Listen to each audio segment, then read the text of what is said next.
All right, class. First off, it's always a good day. I'm glad you're here.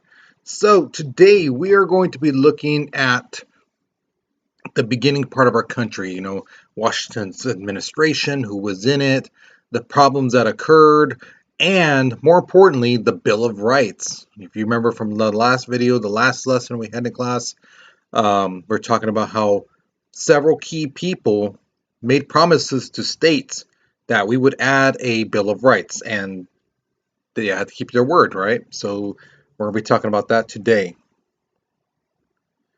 So the objective, we're going to analyze the team that Washington had in his cabinet.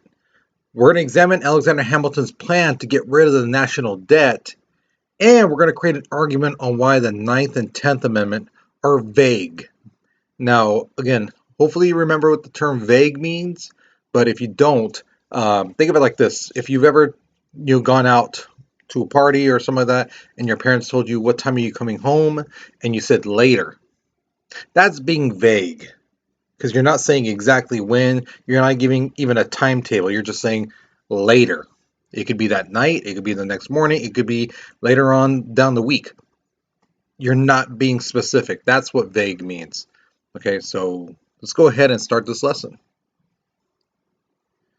All right, so here is the warm-up picture. The first question asks you basically, in your own words, what's going on here? All right. The second question asks you, what is this artist trying to say is the obstacle that's in Washington's way, or I should say America's way, when they want to expand west? What's in their way? Okay. Should be pretty easy warm-up picture. So go ahead, write your responses, pause the video, okay, because we're moving on in 3, 2, 1. So, in the summer of 1789, Congress meets up and they're like, hey, we need to give the president some departments, right? Some people to help out, things like that. Well, the thing is, they did this. They basically said we need a Department of the State, Department of War, Department of Treasury, and an Attorney General, somebody who is basically the top lawyer in the country. So they created these departments.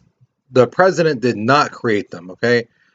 So they told him, here's the departments, here's this one office, you pick. And so Washington was able to like, okay, well, I want the best people around. So he's like, Secretary of State, this is somebody who needs to know what's going on in the country and things like that. This person needs to know what's happening in and out. People need to be able to trust and tell them, hey, this is going on, things like that. He's like, Thomas Jefferson. Thomas Jefferson would be amazing for this job. Then it comes to the Department of War. Who's a pretty sound knowledge person when it comes to war and tactics and things like that besides himself? And he's like, yeah, Henry Knox.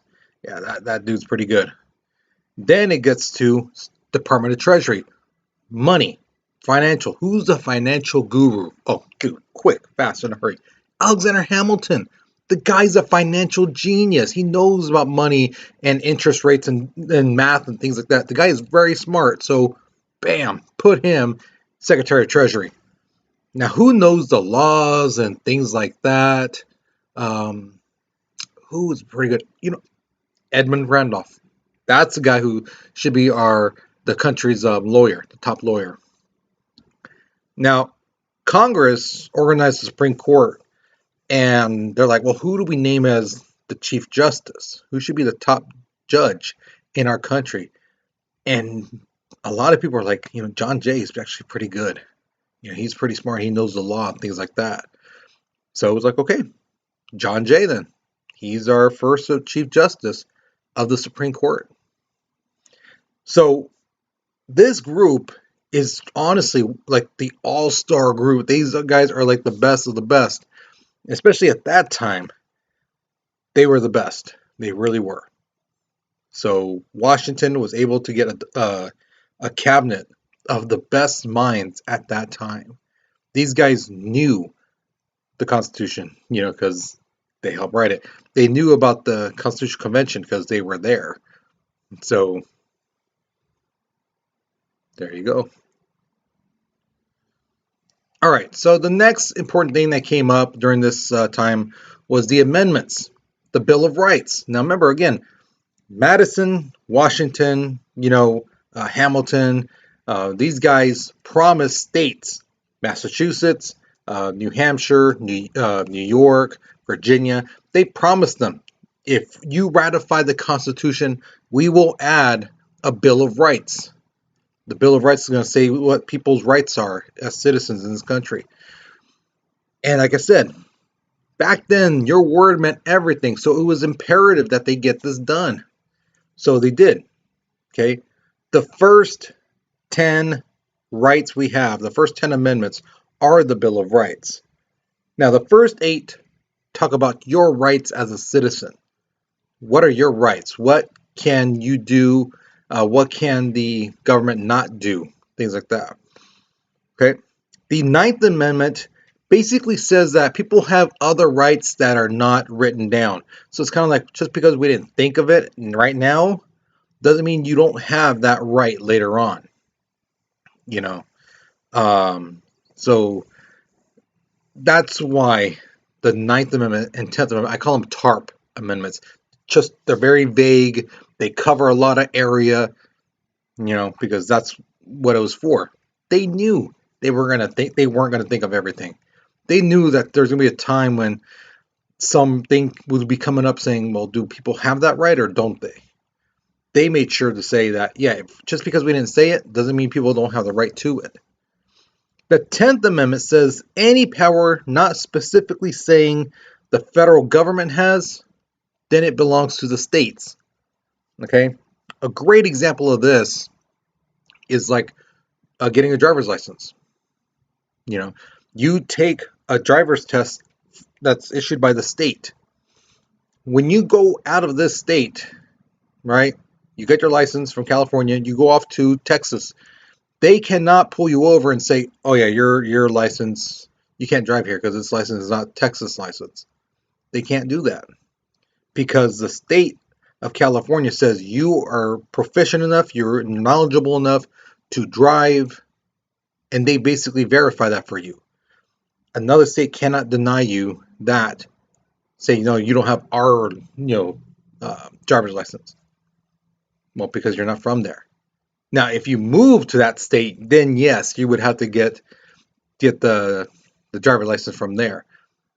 But if you're not, if you're just visiting, you don't have to. All right, so here's my first question to you. Do you think our country could have survived if we didn't have that all-star cabinet that Washington had? You have to remember, our country's barely starting off, and basically Washington got the best of the best. The best person possible to be Secretary of Treasury, Secretary of State, Secretary of War, the Attorney General. Do you think that our country could have survived if we didn't have the best of the best at the very beginning of our country? Or do you think, hey, we could have, maybe? Or do you think, oh, heck, no, no, no, there's no way? What do you think? Be sure you write your explanation.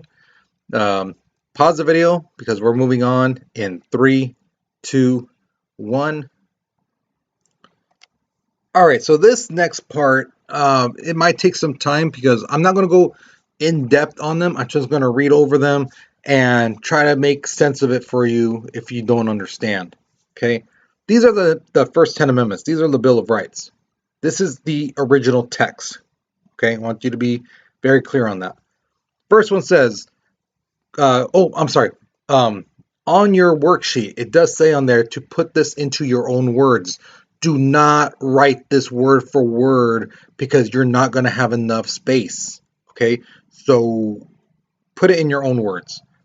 Paraphrase it, break it down. Okay, because the thing is too, when later on, when we have a quiz, I will return this paper to you so you can use it to take your quiz.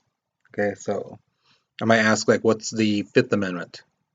And give you some options, so you would have to look at it really quick. So, First Amendment: Congress shall make no laws respecting the establishment of religion or prohibiting the free exercise thereof, or abridging the freedom of speech or the press or the right of the people peacefully to assemble and to petition the government for a redress of grievance. What does that all mean? Okay, first off, right away, no, Congress can't make any law saying you can't be that religion. You can't be that religion. No, you could be any religion you want in this country. You want to be a Christian? Fine. You want to be a Catholic? Fine. You want to be a Buddhist? Fine. You want to be worshiping, I don't know, a cartoon character? Sure. Okay, that's your prerogative. You can. You have the freedom of speech. Okay, you don't have total freedom of speech. Okay, I want to make sure that's very clear to you. You can say certain things, but there are some instances where you cannot say things because you can get in a lot of trouble. Okay, so never think that you can say anything you want, anytime you want. Not possible, not feasible. Don't think that. Freedom of the press. The newspapers and magazines and stuff like that, they can print things. The right of the people peacefully to assemble. Yeah, marches, things like that. Yeah, you're fine. You can do that. But once it gets destructive, that's where there's a problem. Even if that's not how it intended to be at the beginning, if later on it escalates and tempers flare and then people start throwing things like that, and then all of a sudden the cops start coming and start with the tear gas, stuff like that, and people go, oh, it was just a peaceful assembly. Yeah, it started off that way, but it ended somewhere in the middle. It escalated. So all it takes is really just a couple people to ruin it for everyone. You know, the last one, the part of it, petition the governments for a redress of grievance. You can say, I don't like what the government is doing. You have that right. Back in the day, they used to lock up people for things like that. You said something about the king, locked up. You know, say something bad about the government, locked up. In this country, you can say, I don't like what our senator, governor, mayor, whoever, president, I don't like what they're doing. You can say that. You have every right to say that, you know.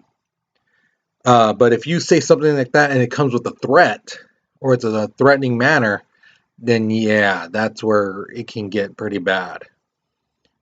The Second Amendment, this is one of those most misquoted amendments because it says here, this is the whole thing. A well-regulated militia, being necessary to the security of a free state, the right of the people to keep and bear arms shall not be infringed. Now, here's the thing.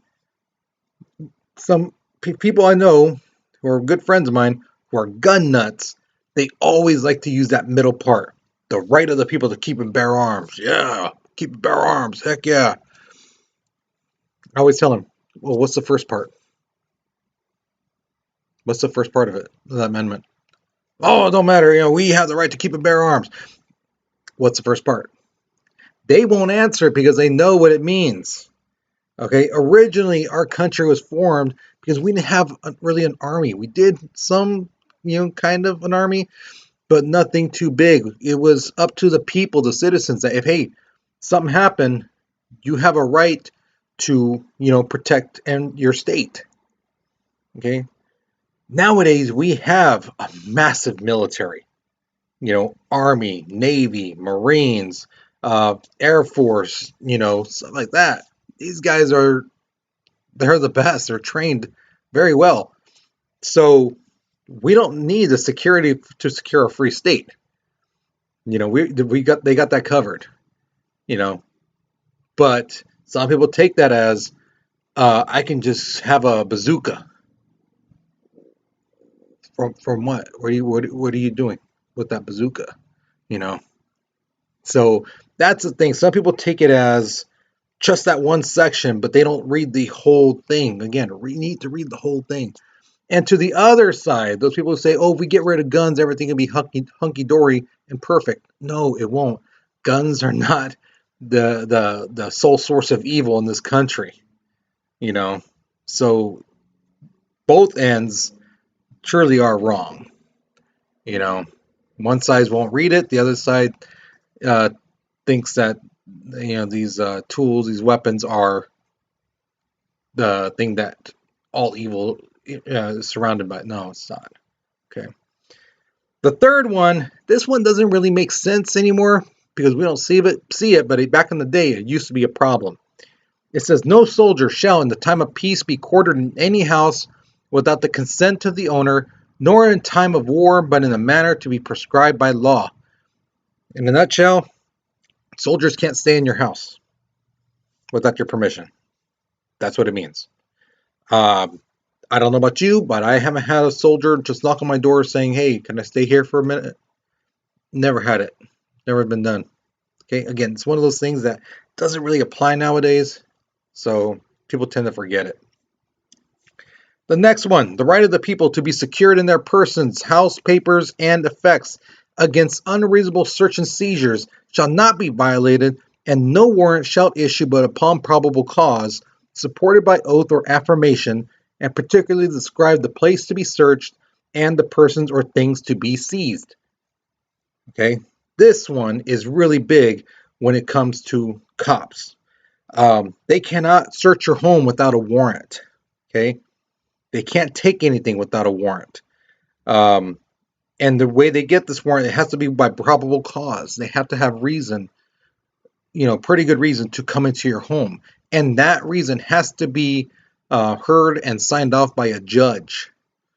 Now, in that warrant, it has to say what they're looking for and where they're going to search. So if it says they're going to search in the bedrooms and they're searching for drugs, okay? So they can search in the bedrooms for drugs, but if they find like a gun, they can't take that gun because it's not in the warrant. They can't search the living room if they didn't put it down. They cannot search the living room. Okay. And even if they try to come by and like open a drawer in the living room, they cannot do that. If they find anything in there, and they try to use it in court, it will be thrown out because again, the warrant said the bedrooms. Okay, so if you're ever in a situation where they have a warrant, you need to get it and read it. Okay. All right. So the next one, let me bring this down a little bit. Says no person shall be held to answer for a capital crime or otherwise infamous crime unless on a presentment or indictment of a grand jury. So basically, this grand jury, they don't hear all the facts. They just basically get the gist of it and say, yes, there is enough to go to trial. Or no, there's not enough to go to trial. Okay, that's what they do. Nor shall any person be subject for the same offense to be twice put in jeopardy of life or limb. This is known as the double jeopardy clause. So a great example of this is, let's say I'm set up for murder, from killing this guy, right? I go to jail, I have the trial, I go to jail, I do the time, I get out, and I find out that person is still alive. I can kill that person in the middle of daylight. I can put it on the internet, and the cops can't do anything about it, nor the police. Why? Because how can I kill someone twice? You can't. It's impossible to kill someone twice. Once they're dead, completely dead, they're dead. All right? That's the double jeopardy clause. Okay? Now, here's the thing, because I've had some students ask me this before. Well, how come so-and-so, one of my uncles or whatever, they got arrested for burglary, they did the time, they got out, and they got arrested for burglary again? Well, did they commit burglary twice at two different places, two different times? Yeah, well, see, there you go. But it's just, they got the crime twice. Not the name, it's the incident. The incident. If they are charged, they're found guilty, they do the time. For this crime, they can't be charged for this crime again. They did that time. It's basically like erased in a sense. Okay? If they commit the crime again over here, in this time, then yeah, they can get charged again. Okay? So it's not the name, it's the incident. That's a double jeopardy part. Let's see. Nor shall be compelled in any criminal case to be a witness against himself, nor be deprived of life, liberty, or property without due process of law, nor shall private property be taken for public use without just compensation. So going back, you don't have to be a witness against yourself. If you've ever heard the Miranda rights, you have the right to remain silent, you have the right to an attorney, that you have the right to remain silent. That's what they're talking about. You don't have to say anything to the cops when they arrest you. When they say that you have the right to remain silent, you can just shut up right there and then. If they tell you, at the very end, they say, "Do you understand these rights?" Yeah, you could just say that. That's fine. You're basically acknowledging, yeah, I heard you. I understand. And after that, they try to talk to you. You don't have to say anything. You have that right. Okay. Um, you can't be deprived of life, liberty, or property without due process of law. They can't just put you in jail without a trial. You have to have a trial. You can't lose your freedom. You can't be killed, and your property can't be seized unless there is a trial. There is something going on. There's a process. You have to go through the process. That's what they're saying. And lastly, nor shall private property be taken for public use without just compensation. So you do have to get, if they're going to build a road through your backyard, they will pay you off. Okay, they will say here, this is how much the property is owned, how much it's worth. We'll give you that. Okay, if you try to stronghold them, say, like, oh no, I want more money. There's a thing called eminent domain where they could basically say this is good for the public, and if they have proof, which a lot of times they will have proof, um, then you cannot strong arm them. They will pay you as little as possible. You know, So if that ever happens, don't try to be greedy. Okay. Amendment number 6. In all criminal prosecutions, the accused shall enjoy the right to a speedy and public trial. So when you have your trial, it won't be 10 years from now, 15 years from now. No. Speedy trial doesn't mean a day or two. Okay.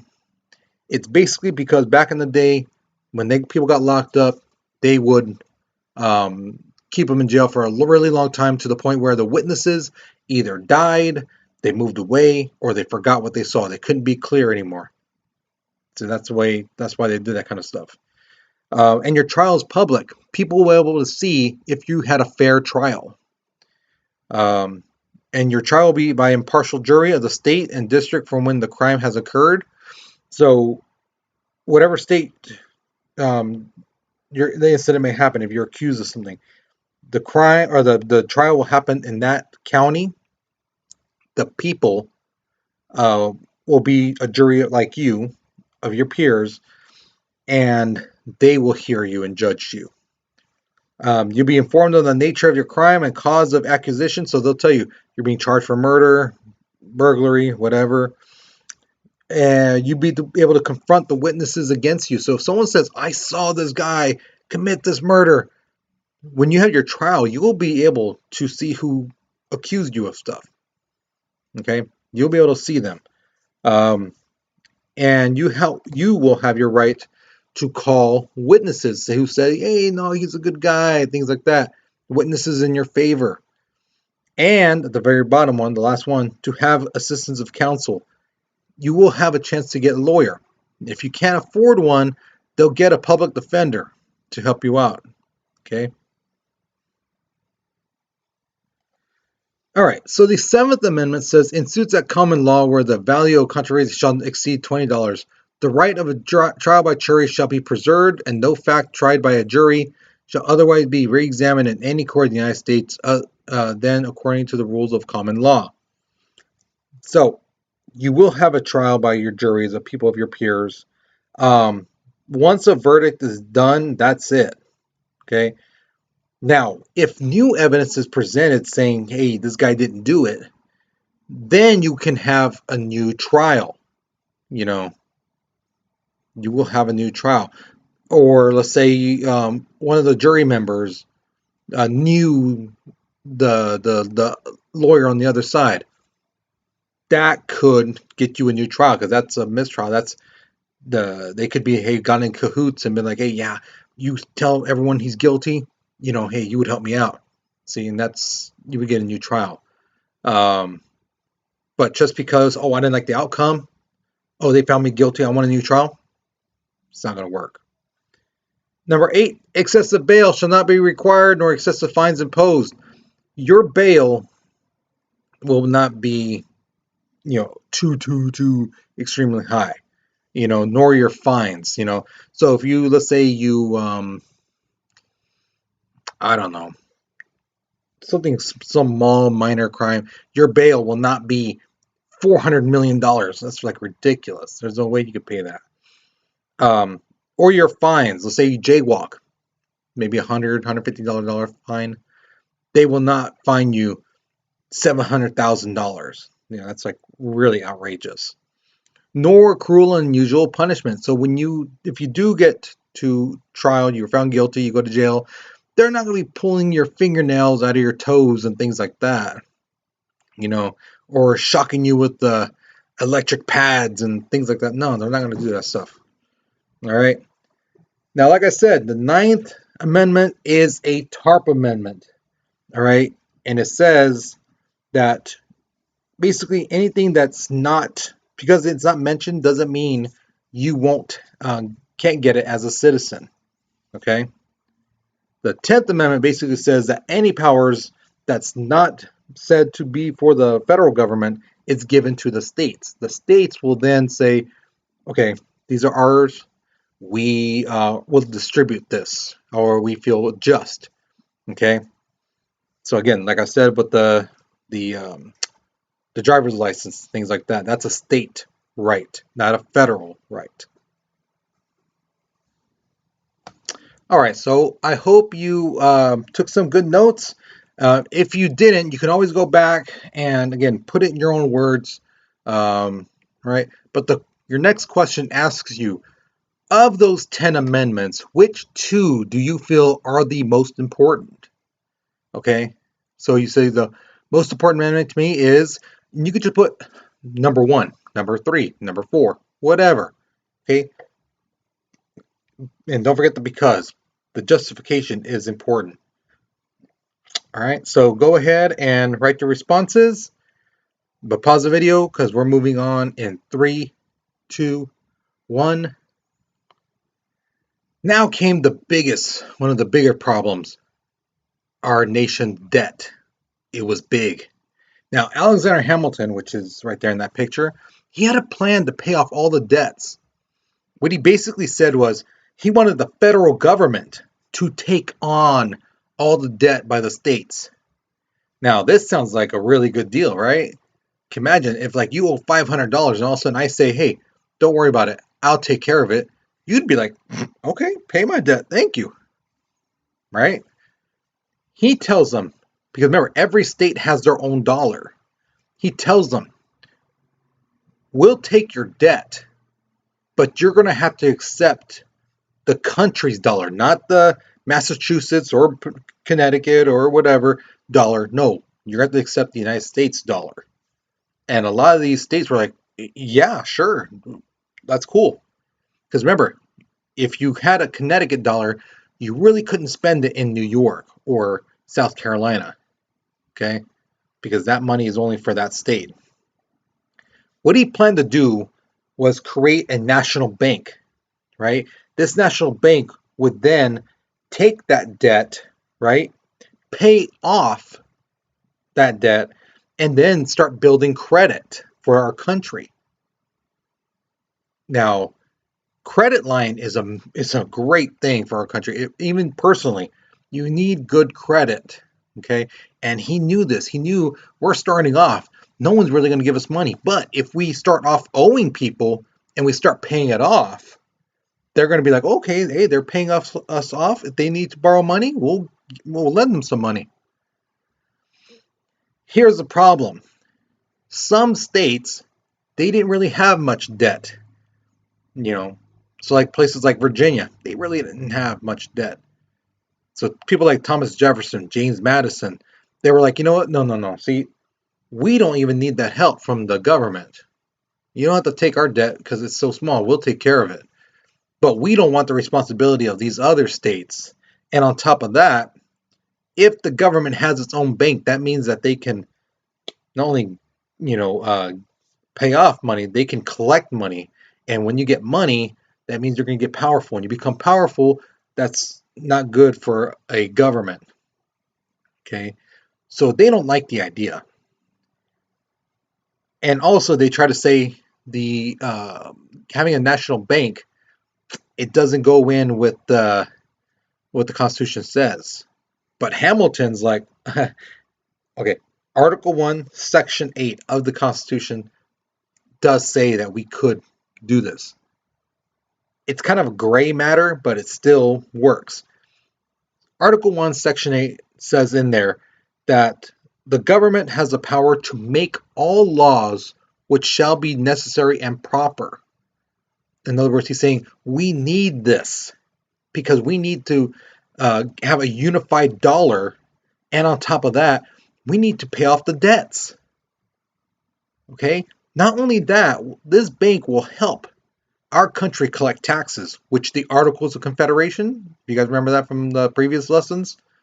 It couldn't do that. He's saying with the national bank, we can force people to pay back their taxes. We could regulate trade, make sure no one is, making the price of things go too high or too low. And when we have money, we can pay soldiers, we can buy ships. That helps with the national defense. Instead of having to basically constantly borrow money, the country can have its own money and pay off those type of things. So it has multiple purposes. So here's my question to you. If every state had their own dollar, do you think our financial system would be better or worse? So think about it right now. If California, Nevada, Arizona, Texas, if they all had their own dollar, right? Do you think our financial system would be better or worse? Okay, think about that. And why do you believe this? Okay, so pause the video, write your response because we're moving on in 3, 2, 1. All right, so now we come to the exit ticket. So remember, you're only going to pick one of these 3 questions to answer. Okay, the first one says, why was the cabinet Washington had considered an all-star group? Okay. The second one, explain Alexander Hamilton's plan to get rid of the national debt. Basically, what I explained earlier, break it down as if you were telling it to a little kid. And the last question, why are the 9th and 10th Amendments so vague? Why are they not specific like the other ones? Right to freedom of speech, freedom of assembly, freedom of religion, press. Those are specifics, but the 9th and 10th are not. So why were they so vague? Once you've answered one of these 3 questions, that's it. You're done with the lesson. Okay? I know this was long. I do apologize because, again, I wanted to go over the amendments for you and give it just a little idea what it was about. Okay? So I do apologize for the lateness and how long this video is. You guys, please take care. You be safe, and I'll see you later, okay?